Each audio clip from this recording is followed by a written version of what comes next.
I have known many gods. He who denies them is as blind as he who trusts them too deeply. I seek not beyond death.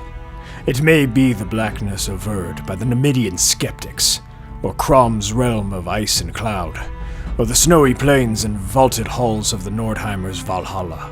I know not, nor do I care. Hey everyone, Yoistin here, and I hope you all are doing well, wherever you are in the Hyborian Age. Today I want to explore a world that I've come to really like in the past few years, and how it's connected to and takes inspiration from a few different mythologies. Robert E. Howard's Conan world. My friends, thank you all for joining me today. Let's begin our tale.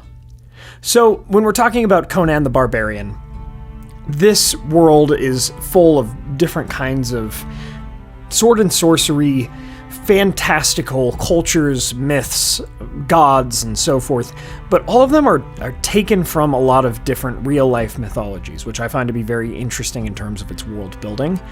Recently, I guess I should say in the past few years, I've played Conan Exiles, which is a survival game on Steam, and I really enjoy it, honestly, with playing with friends. You can all worship different kinds of gods.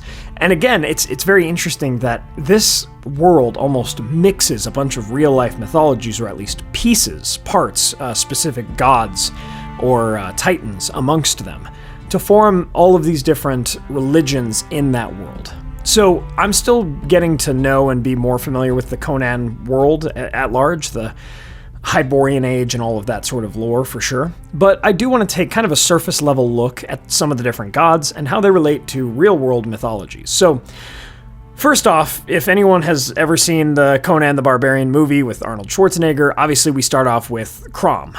Now Crom is more or less a grim and somewhat passive or dormant kind of god, and this is a god of the Cimmerians, who's Conan's own people. Crom, he lives on a great mountain and gives men the will to fight, endure, but not really much else. He's not a very active god, doesn't really answer. He's very cold and is very harsh, and his silence is part of his strength. So this kind of strong sort of god very much resembles a kind of Celtic or Norse god of sorts. For me, I think of something like Vidar, which I've made a video on before, but something of a silent, strong, mighty type of god whose followers really draw strength from the inspiration of being this stoic and silent type, right? And that's how Crom, I guess, helps his followers, if you could even call it that, is by doing nothing, right? But kind of being this stoic presence in the backgrounds of the religions within the Conan world. Next, of course, we have Set.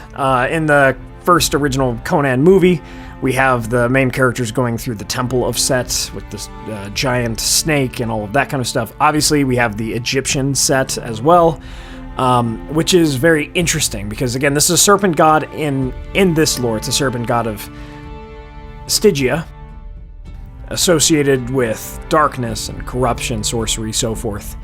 And it's a combination of that kind of Seth or Set kind of god from Egypt, but also has definitely some of that serpentine imagery from other types of mythology as well. But very interesting there. Next up, we've got Mitra, which is similar to almost monotheistic religions, or even the Roman mythology, Mithras. And with this is a god of light, law, justice, kind of like the good god, as it were. Aquilonia and other Hyborian nations tend to worship Mitra, and represents the ideal of civilization, morality, light, being just a good person, kind of like the opposite of Set in many ways. Which is very interesting. But definitely this is a character of light set against more of a dark, gritty background. Next up there is Ishtar, which definitely has this Mesopotamian kind of feel, a goddess of love, war, fertility, chaos. And from what I can tell, there is also an Ishtar of Mesopotamia, so this more sensual, powerful, dangerous kind of goddess definitely pulls from that old Mesopotamian lore, and also I'd say the same of Anu, an ancient sky god worshipped by Shemite people in the world of Conan. And so, very interesting, kind of appears as sometimes justice, sometimes more actually about trickery. Next there is Asura, just like the Asura of Indian texts, and this is an Eastern god in Conan as well. And sometimes they can be seen, the worshippers of this god can sometimes be seen as more demonic, sometimes divine, but very interesting parallel to another figure from real-life texts. Next up is Derketa, or Derketo, a goddess of fertility and death, and representing this duality of life, decay, love, and grave. And this is definitely Sumerian, Greek, right? Kind of combining a bunch of these different elements, or at least brings up a lot of those themes in many ways. Next up is Ymir, which is obviously Norse, the frost giant of the Nordheimer tribes, Vanir and Aesir.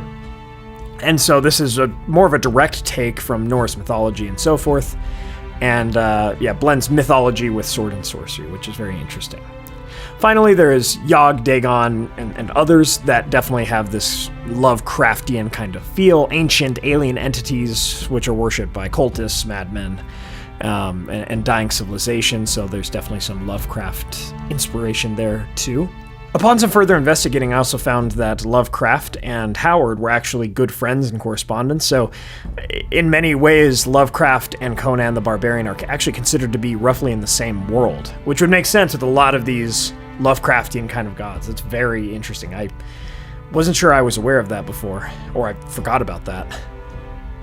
Now, why make this video at all? It's just very interesting that in a sword and sorcery fantasy kind of fiction, you can have this blend of mythology and gods, even amongst different cultures within the fictional world.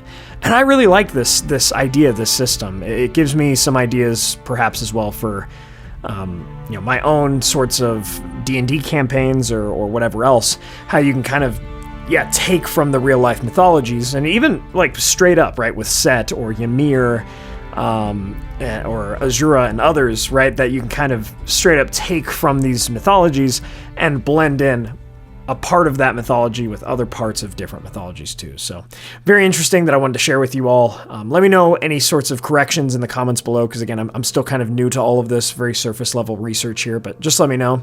Thank you all so much for watching. From this video, I think we can see that we can, blend more mythology with fictional writing as well. And I hope you enjoyed this insight into more mythology. I'm trying to do videos on this channel when and where I can, but let me know what you'd like to see next. Leave a like if you enjoyed, and make sure to subscribe and share this video around to help out the channel. Thank you all for joining me on this adventure. Until the next one.